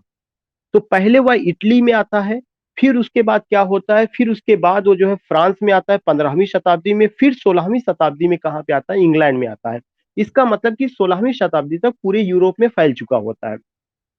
ये जो एज ऑफ रिवाइवल है 1450 से 1550 तक, ये 100 साल का पीरियड। इस 100 साल के पीरियड में यह बताया जाता है कि रिनेशा कैसे आया और दुनिया के विभिन्न हिस्सों में या यूरोप के विभिन्न हिस्सों में कैसे फैला।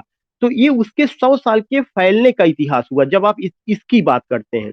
लेकिन जब आप यहाँ पे बात करते हैं कि रिनेशा, जैसे मैंने यहाँ पे लिखा रिनेशा, और जब मैं यहाँ की डेट देता हूँ रिनेशा की 1550 से लेकर 1660, तब इसका मतलब हम रिनेशा किसके कॉन्टेक्स्ट में बात कर रहे हैं? इंग्लैंड के कॉन्टेक्स्ट में बात कर रहे हैं। 1550 से 1660, 110 साल रिनेशा इंग्लैंड में कैसे था? क्यों? कारण है कि we all are the student of English literature, और इंग्लिश लिटरेचर में रिनेशा कैसे आया, उसका फ्लरिशिंग कैसे हुआ, तब हम यहाँ पे बात करना। ऊपर जब आप लिखते हैं एज ऑफ रिवाइवल, तो यह रिवाइवल का एज था पूरे यूरोप में था। ऐसा नहीं कि केवल इंग्लैंड में रिवाइवल हो रहा था, पूरे यूरोप में हो रहा था। तो यह पार्टिकुलर डिफरेंसेस आपको देखने को मिलेंगे। Madam, are you getting my voice?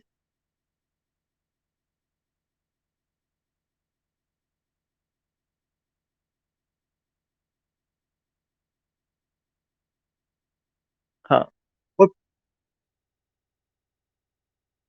1453, you have to go with. उसके पीछे रीजन क्या है? 1453 ये एक लैंडमार्क है, यह एक रेड लेटर डे है in the history of Turkish empire. पूरा इंपायर दो तरह से था, तुर्किश और ऑटोमन किंगडम। और तुर्किश इंपायर ने ऑटोमन किंगडम पे हमला किया, तो यह एक ऐतिहासिक फैक्ट है। वह हमला कब होता है? 1453 ईस्वी में होता है। वह एक लिखित प्रमाण है, इसलिए उस डेट के साथ ही आपको चलना पड़ेगा। 1453, ये 1453 इतिहास के नजरिए से है। लेकिन ये जो 1450 और से 100 साल का जो है, यह लिटरेचर में जो तब्दीली आती है उसके नजरिए से ये बात कही जाती है। तो आपको ये समझना, जितने लोग भी मेरी बात सुन रहे हैं वो ये चीज जान लें कि अगर मैं यहाँ दो डेट लिख रहा हूँ, 100 साल का मैं अलग पीरियड कर रहा हूँ और फिर मैं रिनेशा अलग पीरियड कर रहा हूँ, तो उनको ये समझना है कि एज ऑफ जो रिवाइवल ये 100 साल का है। ये पूरे यूरोप में रिनेशा के नाम पर जो चेंजेस आया, जो बदलाव आया, ये उस 100 साल के इतिहास को पढ़ा जाता है, जिसमें आपको क्या पढ़ाया जाता है? पेट्रार्च पढ़ाया जाता है। क्या पेट्रार्च इंग्लैंड के रहे? नहीं रहे। जिसमें आपको दांते के बारे में पढ़ा जाता है, क्या दांते इंग्लैंड के रहे? नहीं रहे हैं। जिसमें आपको मैकियावेली के बारे में पढ़ाया जाता है, क्या मैकियावेली इंग्लैंड के रहे? नहीं रहे हैं। जिसमें आपको और तमाम लोगों के बारे में बात की जाती है, कोलंबस के बारे में, वास्को डिगामा के बारे में, कॉपरनिकस के बारे में, टॉलेमी के बारे में, गैलीलियो के बारे में, विलियम कैक्सटन के बारे में। ये दुनिया में जो तब्दीली हुई है वो सारा इतिहास कब तक होता है? 100 साल का। तो उसका डेट 100 ईयर्स का माना जाता है, 1450 से 1550। लेकिन जब एक पूरी तब्दीली आ जाती है, तो ये जब आप रिनेशा बात करते हैं तो रिनेशा इन इंग्लैंड, इसका मतलब हम रिनेशा इन इंग्लैंड की बात कर रहे हैं। और जब आप रिनेशा इन इंग्लैंड की बात करते हैं, तब यहाँ से कौन आता है? सर थॉमस याट आते हैं, हेनरी होवर्ड अल्लाफ्सरे आते हैं, गार्बडक आता है, राल्फ राइस्टर डॉयस्टर आता है, उसके अलावा शेक्सपियर आते हैं, यूनिवर्सिटी विट्स आते हैं, और तमाम लोग आते हैं जिनकी आप बात करना शुरू कर देते हैं। मेरी मेरी बातें क्लियर हो रही? किसी को कोई डाउट है तो जरूरी नहीं कि हम आज ही पूरा कवर कर लें सारे एजेस या उसकी डेट, हम यहाँ पे अभी डिस्कस कर सकते हैं, if you have any query.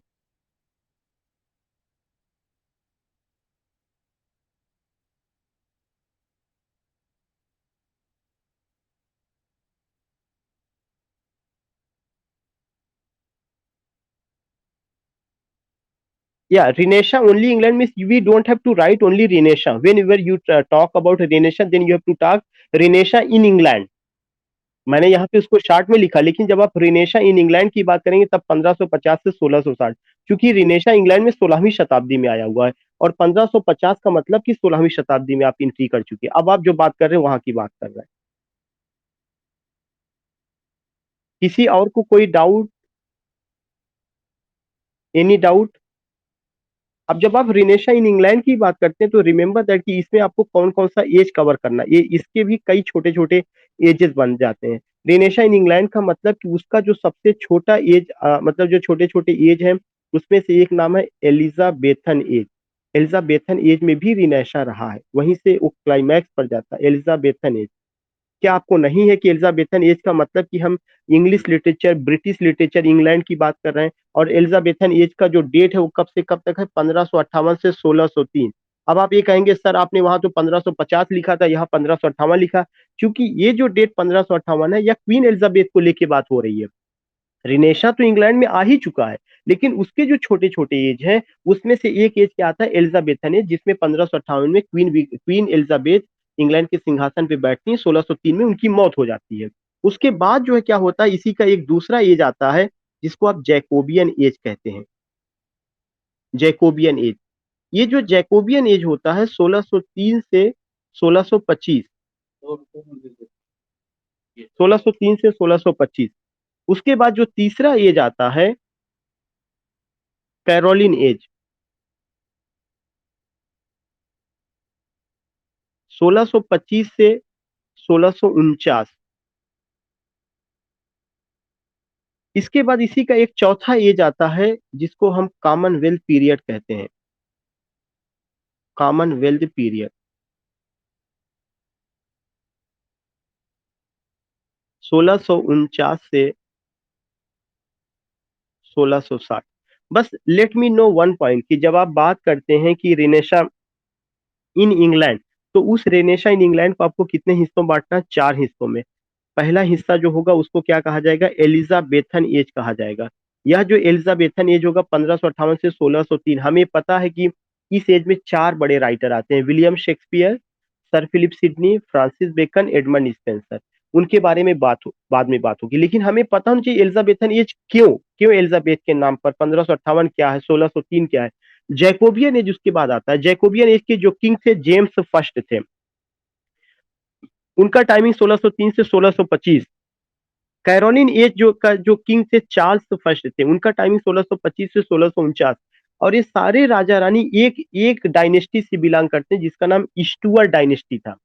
Stuart dynasty एक राजवंश, एक ही राजवंश से, उसी राजवंश से क्वीन एलिजाबेथ, उसी राजवंश से जेम्स फर्स्ट, उसी राजवंश से चार्ल्स फर्स्ट। जब 1649 ईस्वी में चार्ल्स फर्स्ट की हत्या कर दी जाती है तो कुछ समय के लिए 11 साल के लिए इंग्लैंड में डेमोक्रेसी आती है, और तब राजा ना होकर के दो लोग आते हैं, एक तो ओलिवर क्रॉमवेल, दूसरा रिचर्ड क्रॉमवेल। मैं थोड़ा यहाँ पे तेजी के साथ चल रहा हूँ क्योंकि ये सारी बातें जब मैं छोटे छोटे एज को डिटेल में पढ़ाऊंगा तो you will come to know, ये सारी बातें वहां पर होंगी। आज आपको केवल एज का नाम पता करना है और प्लस उसका जो है टाइम पता करना है कि ये चीजें रही हैं। अब उसके बाद जब आप यहाँ तक आते हैं तो इसी में आपको ये देखेंगे कि पोएट के नाम पर उसी एज को कहा जाएगा, जैसे शेक्सपियर एल्जाबेथन एज के थे तो उसी एल्जाबेथन एज को एज ऑफ शेक्सपियर कहा जा सकता है। कैरोलिन एज, जब जैकोबियन एज की बात करते हैं तो उसमें मेटाफिजिकल पोएट्स आया था, उसको हम लोग क्या कह सकते हैं कि एज ऑफ जॉन डन भी कहा जा सकता है। उसके बाद का जो एज था जॉन मिल्टन का जमाना था तो एज ऑफ जॉन मिल्टन कहा जा सकता है। ये तमाम चीजें आती हैं। लेकिन इसके बाद जो एक महत्वपूर्ण एज आया था that was the I think की फोर्थ या थर्ड एज ऑफ, फोर्थ था रिनेशा। एक और महत्वपूर्ण एज आता है जिसका नाम है नियो क्लासिकल, ये पांचवा, neo classical. Neo classical as 1660 से 1785। अब ये जो नियो क्लासिकल एज था, इस नियो क्लासिकल एज में जो 1660 से 1785 है, इसको भी छोटे छोटे एजेस में बांटा जाता है। उसमें से जो पहला एज है उसको क्या कहा जाता है, restoration age, or age of John Dryden, restoration age. ये कब से कब तक था, 1660 से 1700 तक। फिर नेक्स्ट है 1660 से 1700, 1700। फिर नेक्स्ट है इसी का दूसरा एज है Augustan age, A U G U S T A N, Augustan age, 1700 से 1745। इसी को हम एज ऑफ अलेक्जेंडर पोप कहते हैं क्योंकि इस एज के अलेक्जेंडर पोप बड़े पोएट थे। इसी का तीसरा एज आएगा एज ऑफ सेंसिबिलिटी, 1745 से 1785। इसी को हम age of doctor Samuel Johnson भी कहते हैं क्योंकि ये डॉक्टर सैमुअल जॉनसन बड़े राइटरों में से थे। उसके बाद आप देखेंगे कि एक और महत्वपूर्ण एज आता है। अगर हम इसकी बात करें कि इसको हमने नियो क्लासिकल को हमने कितने में बांटा था, 1660 से 1785। फिर इसके तीन हिस्से बने, restoration age, Augustan age, age of sensibility बना। फिर उसके बाद एक महत्वपूर्ण और एज आएगा जो छठा एज था, जिसको हम कहेंगे रोमांटिक एज, रोमांटिक एज। इसकी जो डेट है रोमांटिक की 1800, नॉट 1800, 1798 से 1837, 1798 से 1837। ये डेट क्यों चुना गया ये सब जब डिटेल में बात करेंगे तब बताएंगे। फिर आपका सातवां मेन एज आएगा विक्टोरियन एज, विक्टोरियन एज 1837 से 1901। फिर उसके बाद आपका आठवां मॉडर्न एज, एज 1901 से 1945। उसके बाद आएगा पोस्ट मॉडर्न एज, जिसमें हम लोग रह रहे हैं। कुछ लोग कहते हैं पोस्ट मॉडर्न एज भी बीत चुका है 1945 से ऑनवर्ड्स। कुछ लोग ये भी कहते हैं कि मॉडर्न एज बीत चुका है, लेकिन अब हाई पोस्ट मॉडर्न एज चल रहा है या सूडो पोस्ट मॉडर्न एज। लेकिन नहीं, अभी आपको यहीं तक चलना है। कि नेक्स्ट एज हमने बताया था विक्टोरियन एज 1837 से 1901, फिर मॉडर्न एज 1901 से 1945, फिर आपका पोस्ट मॉडर्न एज 1945 से 1900 ऑनवर्ड्स। इसमें भी जो है मॉडर्न एज में भी छोटे छोटे एज हैं, जॉर्ज एडवर्डियन एज है, जॉर्जियन एज है। उसमें भी जब मॉडर्न एज पे बात होगी तो उसमें छोटे छोटे जो एज है उस पर भी डिटेल में बात होगी, लेकिन वो जो बात होगी वो बाद में बात होगी। अभी आपको एक केवल क्रोनोलॉजी तैयार करना। और दूसरा चीज कि अगर कोई भी आदमी after class, if anyone has decided to talk to me with me, so he can call me on 8188865653। It's my calling number. WhatsApp पे अगर कुछ आपको मैसेज भेजना है तो 945059 2038. It's my WhatsApp number. So you can just note down these two numbers. पहला वाला calling है 8188865653, and this is my WhatsApp number. आप इसको cover कर सकते हैं. So you can go with these points. You can go with these points. Uh, uh, now just I want to know कि सभी ने नोट कर लिया, या मैं स्लाइड को अभी डिलीट नहीं किया, मैं बैक चलूं, किसी को कुछ नोट ना हुआ हो तो. ओके, जूनियर रकीम ने नोट कर लिया, दैट्स गुड.